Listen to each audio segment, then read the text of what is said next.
Rich, today we're sitting down with one of my partners, Mike Hersh. He's the CEO of BrandPoint Services, a company that he took the helm of back in 2016 and grew it from $5 million in revenue to over $100 million. An impressive story and an impressive relationship that the two of you have continued to groom. And I was fortunate to have been part of it for the first couple of years. And he has a number of nuggets that he shares about his journey to getting to where he is today. Yeah, absolutely. Not only the nuggets you share of his learnings, but also the mentorship I think he can provide other entrepreneurs for having been there and walked the path that other entrepreneurs want to walk is phenomenal. So I can't wait for everybody to listen to this episode with Mike Hersh. This episode is being brought to you by IOI Ventures. We all know that digital marketing is vital to our company's growth. Unfortunately, many of us entrepreneurs don't know where to start. We simply feel overwhelmed by acronyms like CTA, CRM, and GA. It's time for all of us to stop feeling stuck because our partners at IOI Ventures have the experience and track record to get us moving in the right direction. Want to learn more? Go to ioiventures.com/EU and sign up for your free 30-minute consultation. Mike, welcome to the Entrepreneurs United podcast, my friend. Thank you. Awesome to be here. This one's super special for me, Mike, because we've been recording around mid 100s, almost approaching 200 here by the end of the year episodes. And over the time, I'm like, when am I going to bring Mike on this podcast? When am I going to bring Mike on this podcast? I've been thinking about it. And you had a major accomplishment last year that I was like, okay, but now may be the time. But the perfect time is now because the $100 Million Journey, a book that I wrote partly in your honor and what something we've created together, is about to come out. And this is when I wanted you on this podcast to talk about how you were able to successfully grow your business from under $5 million to over $100 million in around 6 years, and all the steps that were taken to get that. So just want to honor you and thank you for being here. But this was strategically placed to bring you on right now to talk about that journey. So thanks for being here with us. Well, I appreciate it very much. Honored to be here as well, but couldn't have done it without support with you and everybody on the team. It's a team effort, always will be a team effort, and awesome accomplishment, no doubt about it, but wouldn't have been done without the team behind me. Yeah, I want to circle back around to that real quick in a moment. Okay. And I want to highlight Mike's and my relationship that he and I sold next to each other in 2006 to 2008. And we were both the only two salespeople for the company at that time, the company that, John, you were one of four partners with. And the company was not exploding. It was a plateau time. And John had to make a difficult decision and lay somebody off. And John flew out to the Chicago area and laid me off. And I guess I want to check in with you, Mike, and see if you think, did he make the right decision? That's a great question. I think I will plead the fifth on that answer.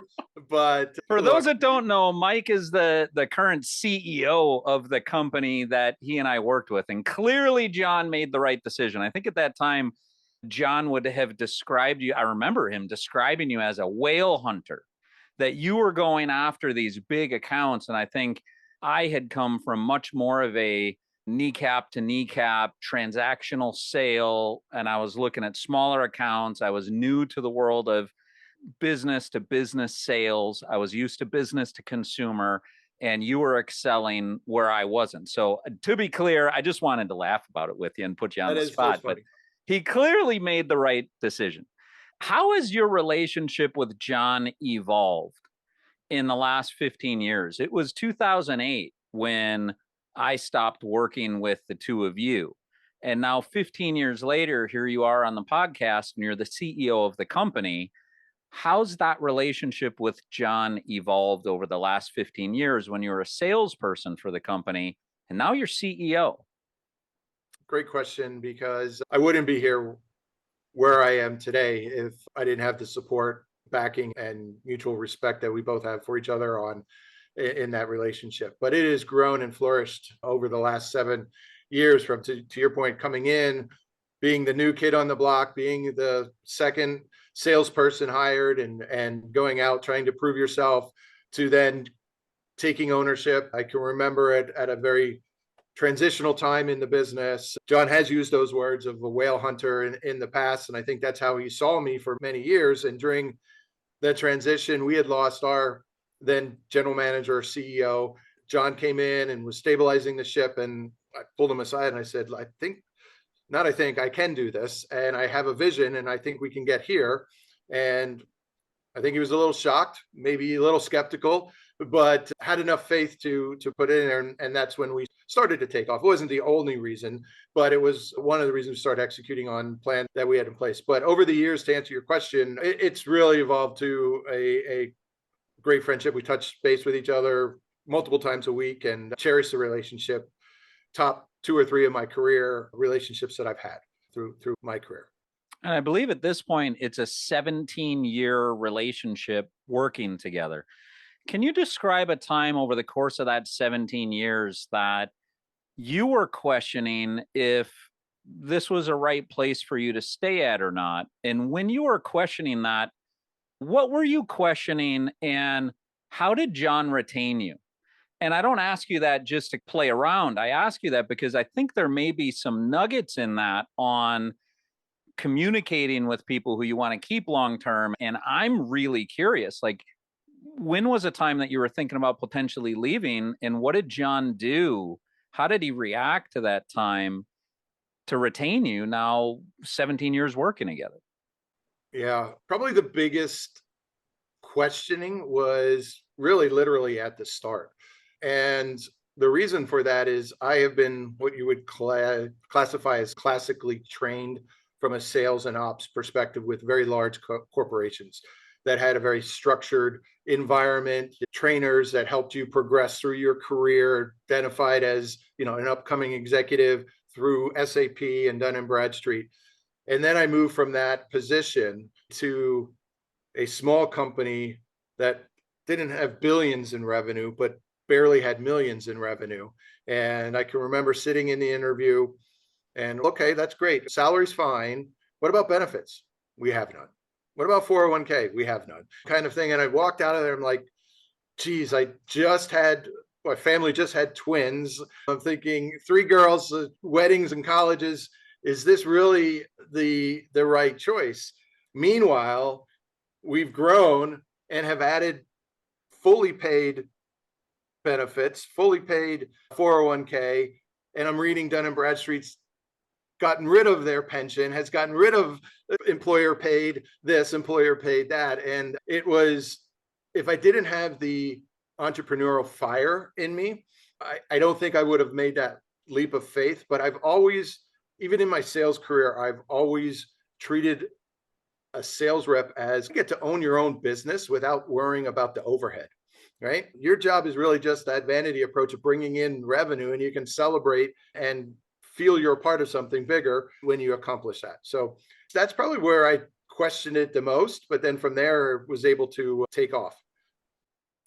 Had you ever had career planning conversations where you were looking 3-5 years out about what your needs were and how the opportunities at the company may or may not be able to fit your needs? And if you did have those, what those look like? And just, Rich, just to clarify, from a personal perspective, is that what you mean? Yeah, where you and John sat down and there were questions like, so where do you want to be in 3 to 5 years? And here's where I project there may be opportunity, and here's where we may align, here's where we may not. Like, did you have career planning conversations, or was that kind of not a thing and it was just a bit of one foot in front of the other and just happened? I think it was more of truthfully, I think it was more of the latter. Just to paint the picture, as you had mentioned, the original company with the 4 founders, one of which was a friend of mine, and he was my boss coming into employment. And I think those conversations were tough to be had because it felt like I was stepping over a colleague and a friend. If I talked to John and said, where do you see me? Or I think I could do more at the time that he was here. So I just went after those white whales, tried to execute in my lane. And I knew that the opportunities always come when the cream rises to the top, sort of attitude. Yeah, and I'd like to add to that too, because I think there was a fault there on my end where I had pigeonholed Mike, as you guys both mentioned, right, as this whale hunter. He wants to go out there, be independent, go do his sales. And it was at that pivotal transitional moment, Mike, that you mentioned, where you said, hey, I can be more than just a sales rep. I think I can run this entire ship, and I want to. And I'm ready to commute and be in the office every day and run this thing. I can remember being floored, going, I had no idea that you really wanted to take that. And I think that's a mistake that a lot of entrepreneurs make. They don't really know what everybody in the organization aspires to be. And I'm so thankful that you took that opportunity to grab me by the collar and go, hey, I can do this. What about me? Let me run this thing. And that certainly was one of the biggest decisions we made together in our careers, was to make that alignment and to give you the keys and say, okay, go make it happen. And it sounds like you had a really high functioning relationship where Mike was comfortable going to you, John, and saying, hey, not to threaten what you do or anything, but I would like to run the show someday. That takes a pretty comfortable relationship for someone who's an employee to come in and say that, and for you to not be threatened by that. Can you speak to how should entrepreneurs develop a relationship with that kind of openness where somebody can come and say those types of things? You asking me that question? Yeah, I'm asking you that question. Well, I think we're going to go roundabout to where you wanted to circle back, which is being a servant leader. Okay. It's if you can be open to what the needs are of your team. In all fairness, I wasn't operationally running the company at that particular point. There was somebody else who was transitioning out, who was the GM, who was running that business. And that's when Mike said, if this person's leaving, I'd like to run the ship because that person didn't do a good job and I could do a much better job. Give me the opportunity to run this team and lead this team. So it wasn't a he's going to replace me type of role. We were looking for a leader to run the business. I think the fault there by myself was I never actually even considered Mike for that until he actually put himself in that position. Say, hey, what about me? And I think that was the oversight or lack of understanding of where the team was and what their goals and aspirations were that I should have been more in tune with, that we talked about earlier. Yeah, and if I can just add please to that a bit, I think you can't spend enough time inside the business or outside the business with those employees, especially the employees that potentially are going to lead the next generation of the business, right? So to be able to really spend and create that kinship amongst your team gives that comfort from their end to come in and speak openly and honestly with them. I tell my team over and over, every time we have meetings, I hire people that are smarter than me, and I don't want yes people. And I want you to say and challenge me. We may still come to the same conclusion, but I want to hear, because I have not made every decision right in my life and with this company. So I want to hear those other ideas, because we may want to go that direction. Yeah. So Mike, you highlight the investment of time that John had with you when you said you can't spend too much time with that next generation of leaders. And John highlighted again the servant leadership. Can you speak to how you apply those principles? What is servant leadership to you? And what are you doing to make sure you're spending enough time with that next generation of leaders? Yeah, good.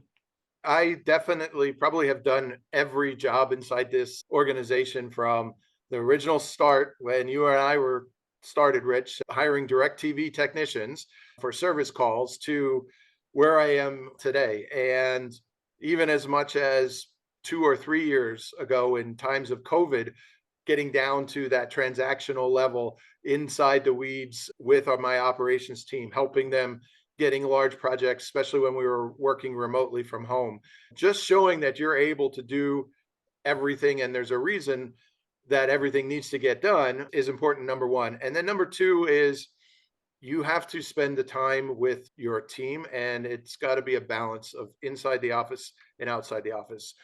Just as an example, last night we had a VP that doesn't come into our office every day, is a remote employee, was in town overnight. I stayed overnight with him, had dinner with him, and just got caught up on life in general. And I think that meant more to him than me being in the meeting with him the next day. Was he's presenting some things to our organization. So I think the time is invaluable that you can spend with your team. And when you're spending that time, ask them what do they want to do and how can I help you get there?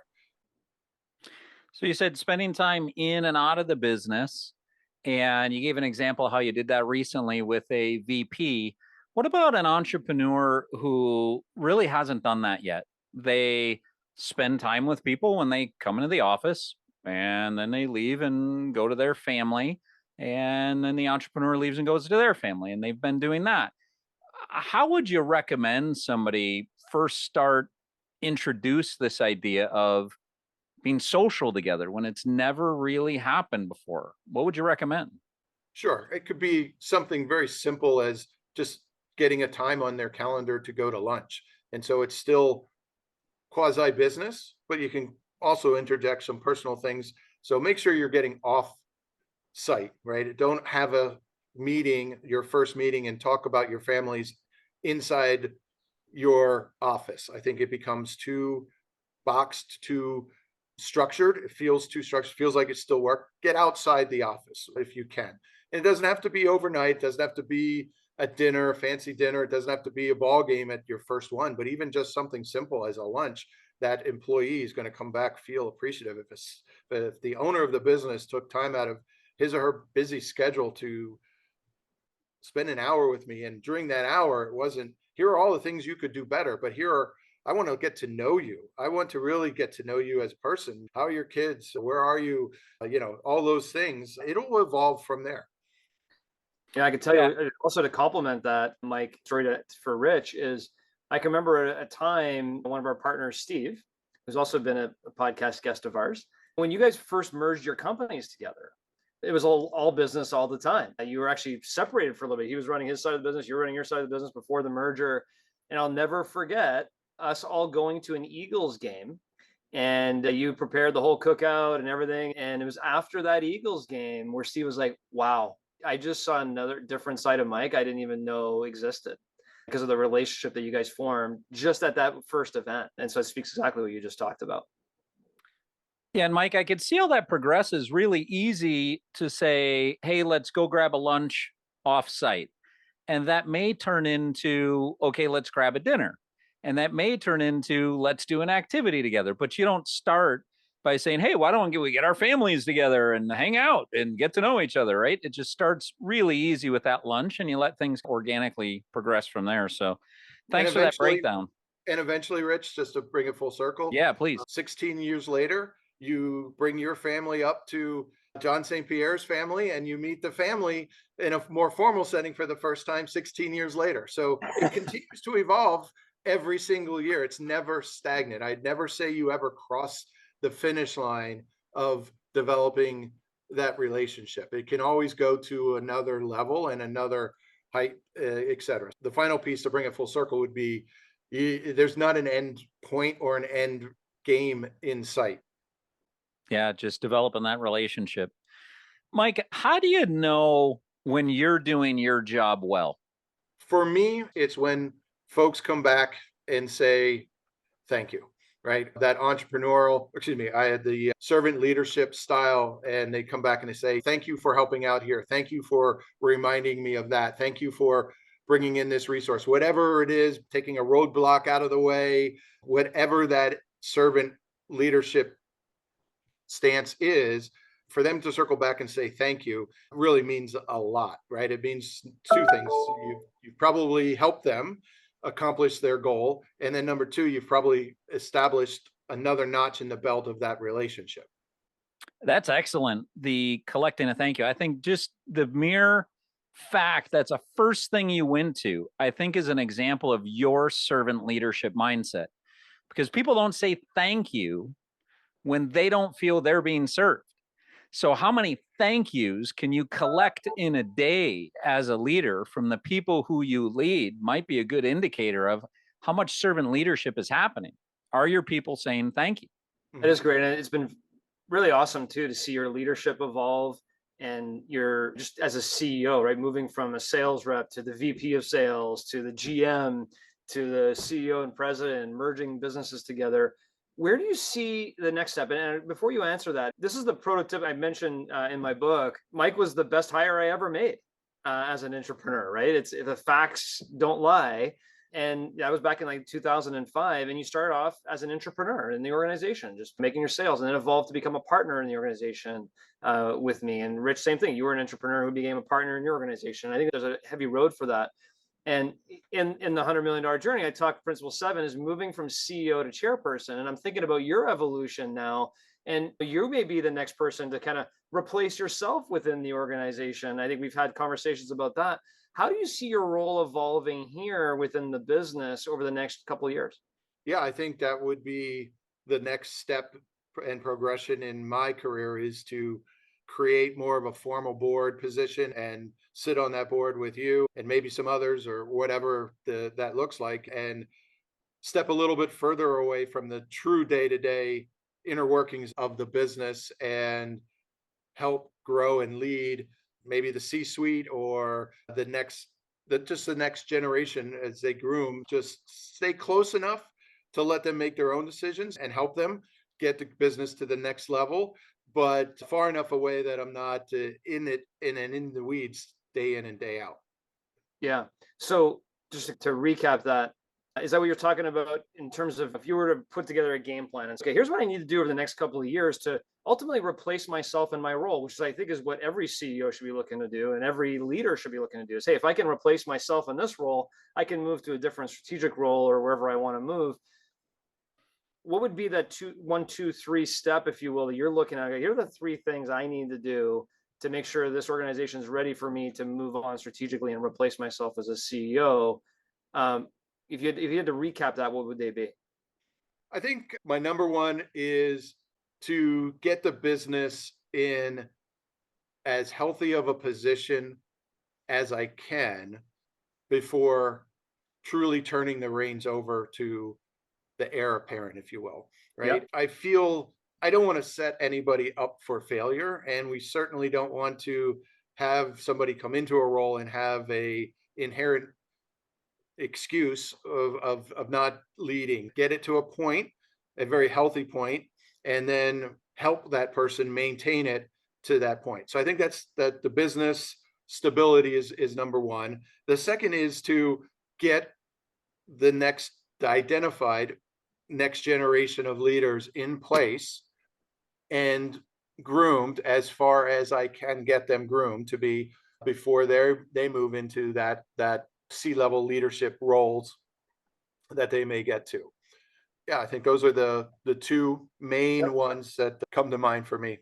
Yeah, and to a conversation we had earlier too, like if you had just achieved this vanity growth number and you pop the celebration champagne and realize the next morning, oh crap, like we need cash and there's different things that need to be fixed, and you hey, here you go, you're next. You can take it. That would have been like a ticking time bomb. And I think getting all the aspects of the business tight and straight in this plateau phase before you hand it over to someone, say, okay, your turn. Now you take it to the next level. This is everything's crystal clean here. It's good to go. Talk to me. Rich earlier asked a question, and I caught something there when he was asking about your plan, your personal plan for the next 3 years or so. And you asked, are you talking about me or the business?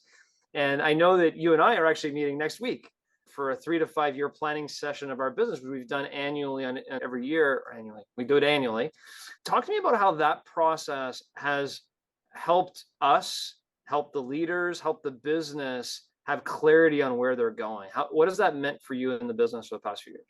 I know for a fact the business would not be, nor I would not be where we both are today if we didn't employ that tactic. And I have every single one for the last 12, 13, 14 years, going back to the original one with Jen Scumaci in Portsmouth. And I think the one thing it does is it makes sure I am focused on the most important tasks that I need to be focused on and my team needs to be focused on to achieve our goals. It helps eliminate that chasing of the shiny object syndrome, where somebody comes into the office and says, this is the best thing since sliced bread. And but remember, we didn't talk. We didn't remember this is our plan. Doesn't mean that occasionally that shiny object is worth chasing, but it challenges you to at least stop, pause, and think about it, and make sure if that shiny object is truly worth pursuing. So it's really helped me stay on pace. It helped us because I like it because it breaks it out into an annual goal, quarterly goal, and then all the way up to a BHAG kind of goal. And it's cool around this time to start pulling them out and look and say, do you see 3 years ago, we really did say we want to be $100 million, and BHAG goal 10 years ago was $100 million. And you see, we really did achieve it. Without that process in place, I think we'd be floundering in the wind. And no, I love that. And you're right. That BHAG is interesting because there's probably a lot of entrepreneurs that are listening today that have businesses of varying different sizes. But what would you say to an entrepreneur that has a $5 million business today? And I'd love to grow this business. Is it reasonable to have a BHAG that's 10x? Because you were in that position, and I remember putting it on the piece of paper. Here's where we're going to grow. What would you say to that entrepreneur that aspires to grow their business today to a big, hairy, audacious goal? The BHAG is important, but more importantly than the BHAG is that entrepreneur believes it.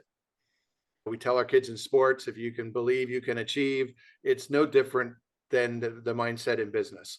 And if you want to just put a BHAG of saying, I want to be a $10 billion company, and you walk out there and laugh about it, you just wasted time. But if you truly come up with a BHAG that says, I can truly see this business being $100 million, and we may not have all of the steps mapped out for the journey at this point in time, but I truly do see the business, and I truly did see the business being $100 million. And so if you don't, as an entrepreneur, believe it, then it might as well not be a BHAG. You might as well just tear it up. Mike, I heard you say one of the things that you want to do next is start to replace yourself. And from other podcast guests, we've got real clarity on replacing oneself in the business is really about automating and delegating things that the leader does. Can you give an example of something that an automation was created for, or that you delegated that was a significant responsibility at one time, and you were already able to replace that piece of something you did where you don't have to do that anymore because it was either automated or delegated? From a delegated standpoint, I've really challenged myself over the last couple of years to not get in the weeds. We've created some positions over the last couple of years, like a chief operating officer, a VP of sales, things of that nature that maybe as a smaller entrepreneur at $5 million, we certainly didn't have. The project managers reported to the CEO at the time. And I've challenged myself, and it's been hard, but I've really tried to stick to it. Is why are you coming to me with that problem? That is a COO problem, right? Now,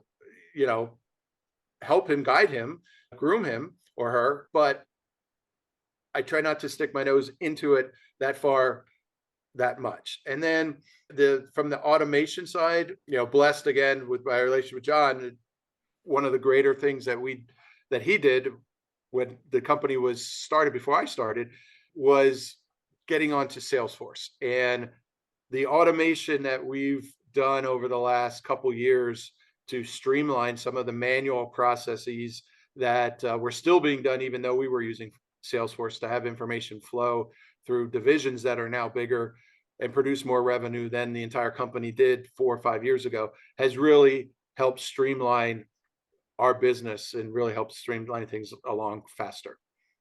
So for those who may use Salesforce, is there a particular aspect of it that you're thinking of that you unlocked over the last 3 or 4 years that you might recommend others consider?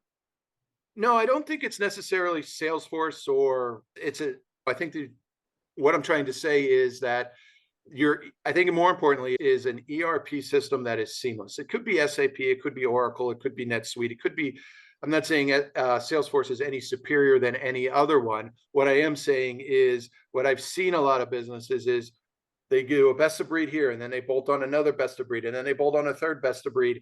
And now all of a sudden you spend more of your time when they don't talk and they break, and you're spending more of your time, money, resources in fixing, being reactive versus proactive.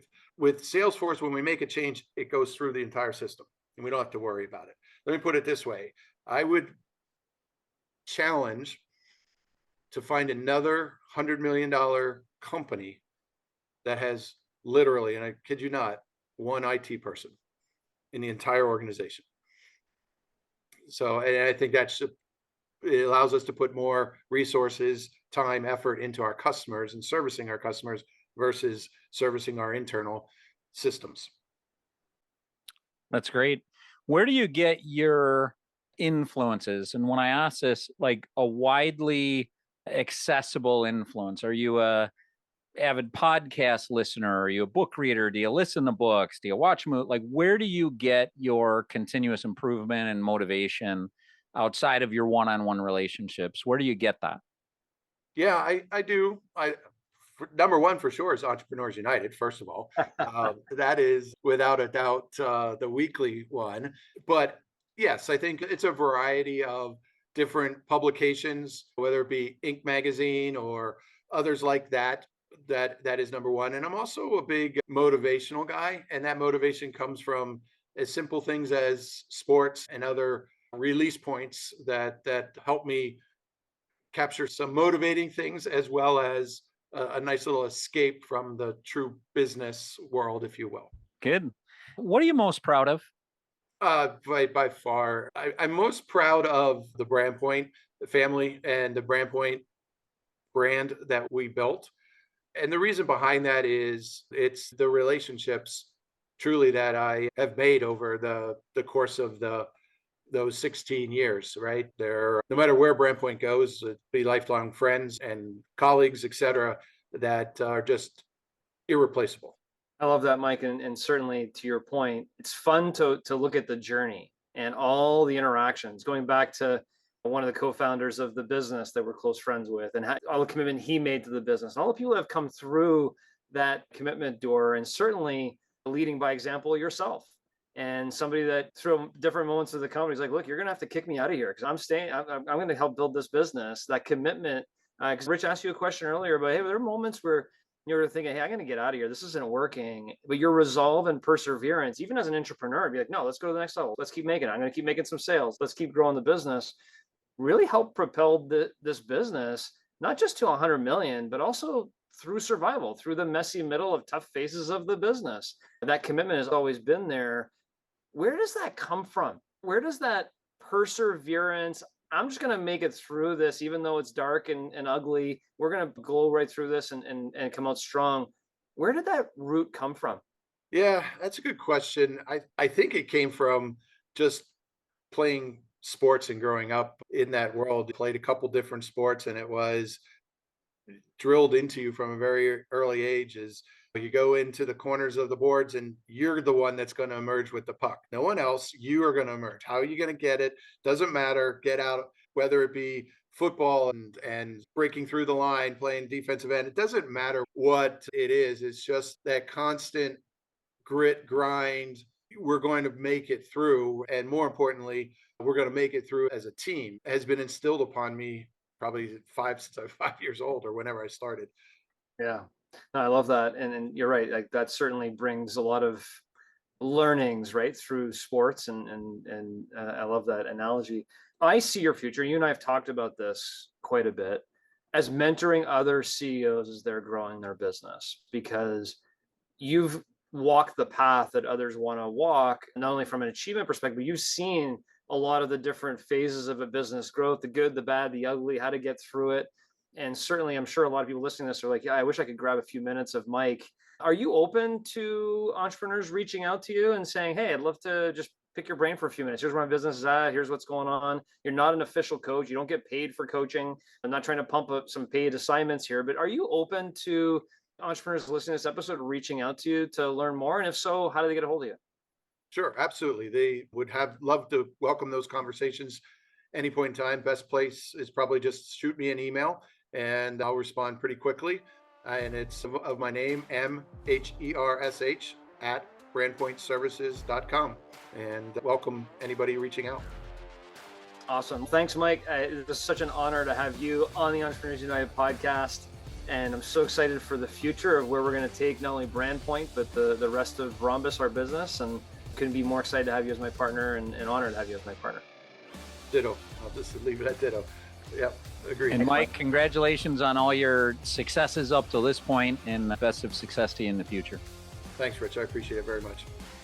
Please stick around for a few more minutes while Rich and I break down this episode. John, I got to say, somehow I'm not surprised that what came through loud and clear more than once was servant leadership. I know how near and dear that is to your heart. And it certainly sounds like that's near and dear to Mike's heart. That was really cool. It was cool to get back in touch with Mike, to have it recorded, to chat about it, to see how he's able to add his style to what's your influence. That was a fun conversation to have, and not surprised servant leadership was a hot topic. Yeah, I think Mike and I both learned that when you lead with a servant leadership mindset and style, everything becomes so much easier. And I've given this example multiple times on this podcast, where I became once the vice president of operations for a warehouse logistics company with 1,500 employees within my organization. And I knew nothing about warehousing logistics, absolutely nothing. And I remember the CEO of that business, Ron, saying to me, "You don't need to know anything about logistics. You're a leader. Just be a servant leader to them and their needs, and help them get what they need to properly execute for their customers. And we're going to be great, because that's what your team needs, is someone who can advocate for them and help them achieve what they want to achieve. You have engineers, you got operations people, you got Six Sigma specialists, you got everything you need within your organization. You don't have to be the expert. You just need to lead them properly." And that was a complete paradigm shift for me, because I always had the entrepreneurial style where I wanted to lead by example of showing how to do something and then training it. And okay, now I got you trained. And I think Mike took that with his organization to another level, which is, even if he knows the role, even if he's done all the roles in the business, he still allows himself to be a servant leader and help people achieve what they want to achieve within the organization, with going, "Oh, let me show you how to do this. I'm going to show you how to get this done." So it's not only the servant leadership part that I think he's been able to master, but it's also the situational leadership component of this as well, that we talk a lot about, that he's done a great job with.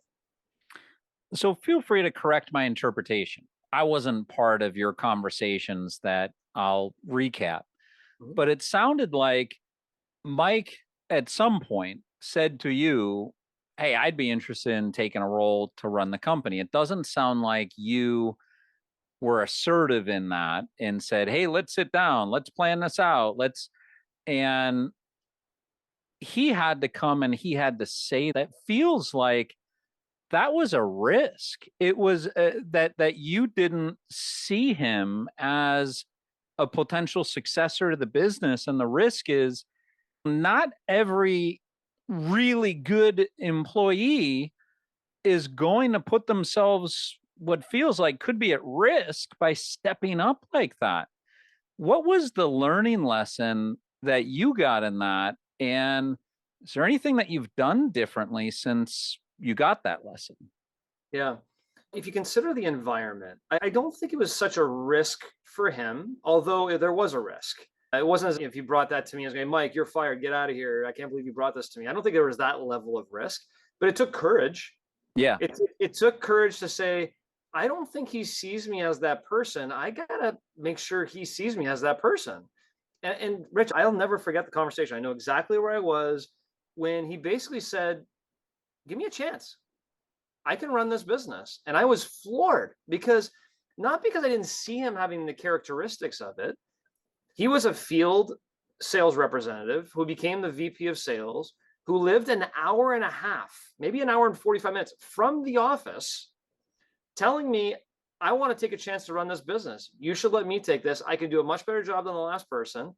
And I think I can guide this business in the right way." And I'm like, "Mike, you live an hour and 45 minutes from the office." He's like, "No, I'll be there every day. I'll get a hotel room and I will be there every single day. I'm committed to make this thing work. And I know I could be the best person for the job. I know you don't see me like that," he said in roundabout way, "but give me a chance." And I was like, "Heck yeah, let's go. If you're willing to make that commitment to be there," because in my mind, I was geographically restrained. I was thinking, you need to be there. Now, how silly is that in today's day and age that I was thinking that then? But I was like, somebody needs to be there to lead the team every single day. And you're an hour and 45, like a lot of it was distance in my mind, and just pigeonholing him as the whale hunter sales rep. We need you to go sell. Don't. But what happened was, he not only was present and jumped into operations, he continued to sell, And then he had the power, as from knowing the business, he had the power to not only have the relationship with the customer, but make sure operations was performing for his customer. And the business just took off. It absolutely took off. He became a partner in the business very shortly after. We bought the equity of the business back, him and I together. And it's been the growth ever since, and the learnings and working together. Now I had a mentee, if you will, in Mike, where I could invest in, and he took everything, whether it be the 3 to 5 year planning session or working together on servant leadership, situational leadership, finance. He was a master in sales, well beyond me at that point. Working with him maybe a little bit on operations, but even then he became a master in that. And he's not lying. He sat in every single seat in that business and mastered it along the way. So very impressive. So what's the learning lesson in that you said, I missed it? What's the learning lesson in that? And what should be done instead of what you did? Like, what's the recommendation there to not miss it? I think it goes back to proper mentorship, knowing where your people are and where they want to go in more detail. I didn't have that connection with Mike at that particular point. I had that business connection with him. How much are you going to do in sales this year? Okay, that sounds great. And he would do it every year, and we'd high five virtually, and everything would be fine. And I didn't have that relationship with him. And there's a couple of reasons why. There was a couple of levels between him and I directionally that he didn't want to overstep, or I didn't want to overstep, and whatever. But that's not an excuse for not knowing where people in your organization are, especially if they're high performers that meet the cultural values of the organization. And he met both. He was a high performer, had the cultural values of the organization. We should have been having conversations with him, to your point, of, hey, where do you want to go? Did you only want to be in that? That's fine. If that's the role you want to be and just be a high performer over here. There was lacking that mentorship within your high performers in the organization to find out where they want to go. And so that's something that's very important. Now that's something that Mike is doing with his team as he's trying to replace everybody in each role, is really understanding where they are and where they want to be. And I think that's a component that I was lacking at that particular moment. Sorry for turning this into almost like a podcast where I'm asking you questions and you're the guest. I'm just curious to dig into the relationship and the learnings. And as the chairman, since you went from CEO to chairman, what's next, do you feel, for how you're involved with Mike? And I know Mike said he wants to replace himself. And so I get that. But what do you see as the chairman? What's next for this $100 million business? Yeah, I'd say co-chairman, right, is where the evolution is, because Mike's evolved and our relationship has evolved to not boss and employee. Then it came to a vice president and a CEO, and then it became he's a CEO to the chairperson. I think the next evolution for Mike is co-chairperson, not only of BrandPoint, but part of our 3 to 5 year plan that we're meeting about next week. We actually openly talked about is where we're going to take our holding company. And we now own 5 other privately held businesses. We want to go acquire and grow more companies. And who better else to mentor those other CEOs and entrepreneurs of those businesses than Mike? And to do it together in full partnership. And it's no longer a mentor-mentee relationship between him and I. It's really a close colleague relationship where we're partners and we're growing the overall holding company. I think that's the evolution that I want to bring him over and say, okay, Mike, we have that business now. Let's go partner up and build some other companies together in sync. Because our methodology, our strategies are the same, our leadership is the same, the way we look at our financial reports is the same, our 3 to 5 year planning is the same. Like at this point, after almost 20 years, we're cut from the same cloth now, and we have the same methodologies that we can now take it to the next level. One more question for you. Sure. What are you most proud of about Mike? Boy, there's a lot there, Rich. And beginning of January, this is the moment. It may not be the exact answer, but sure. I distinctly remember being at the annual summit in Atlantic City the first week of January, 2023, this year, when they were celebrating the entire team. It was about 150 people in the room. Every employee was there. And Mike was basically giving the "we did it" speech to the team, because this wasn't foreign to the team, by the way. Mike said it very clearly, like 5 years ago, I think, is the first time 100 million showed up on the 3 to 5 year plan as the BHAG. And we shared the BHAG throughout the entire organization. And by the way, we probably got laughed out of the room, or Mike probably got laughed out of the room when we were so small going, this is where we're going to take the business. And for him to actually achieve it and have the team go, oh my gosh, I can't believe, and we showed them the plan. Here's where it started and here's where we are. To see him in front of the group give the celebratory speech, I started tearing up. It's like seeing one of your child graduate high school or whatever it may be. It was pretty interesting and appealing moment. And he looked over at me and saw me starting to tear up. And then he gets choked up a little bit. It was a really cool moment of connection. What I'm most proud of, I mean, there is nothing that Mike puts his mind to that he can't achieve. And he really believes that. He really is a set target, hit target type of person, and it's really hard to knock him off that horse. So really proud of what he's done, and the entire team at BrandPoint, what they've done is an incredible accomplishment, probably the highlight of Mike and I's entrepreneurial careers thus far. And it was great to have him on and see some of your connection and hear more about the story. Absolutely.